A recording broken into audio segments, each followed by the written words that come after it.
Maintenant, la chronique d'Abdoulaye Ndiaye.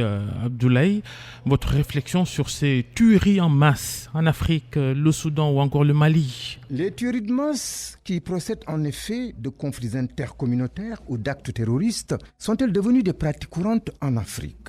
La centaine de victimes récentes dans un village d'Ogon du centre du Mali qui fait suite au massacre de membres de la communauté Peul à la frontière avec le Burkina en sont de parfaits exemples. L'on peut même affirmer qu'il s'agit de violences qui ne manquent pas d'interpeller un continent dont l'instance suprême, qui est l'Union africaine, est passée maîtresse dans l'art des réactions tardives. C'est d'ailleurs au compte probable de cette absence ou ce simple retard dans la réaction qu'il faudrait situer les pogroms perpétrés au Soudan contre des populations pacifiques par des militaires qui y ont confisqué le pouvoir. Des militaires qui font régner la terreur à Khartoum et dans certaines villes de l'intérieur par l'utilisation des milices. Et c'est par la répression excessive de ces mêmes milices qu'ils tentent d'étouffer un printemps soudanais qui vient d'avoir raison du régime d'Omar Hassan el-Bashir.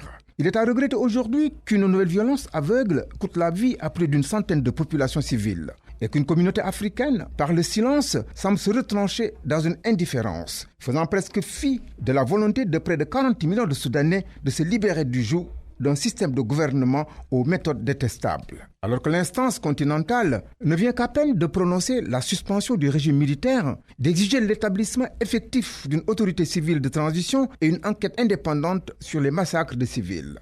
Qu'on nous permette de douter de l'efficacité de telles mesures. Elles sont une sorte d'antienne connue de l'organisation africaine, appliquée par principe aux situations identiques à celles que vit actuellement le Soudan. Voilà qui nous fait dire que la gestion individuelle des crises internes d'un État à l'autre devrait continuer à prédominer dans notre continent. Et de nous demander par la même occasion si l'Union africaine est à la hauteur de son rôle historique, s'il a mieux souhaité les réformes apportées à son fonctionnement, ses objectifs de devenir un ensemble politique et économique ne risquent pas de rester des vœux pieux. Car, en attendant, l'impuissance devant les tueries de masse continue dans quelques endroits du continent. Merci Abdoulaye, ici au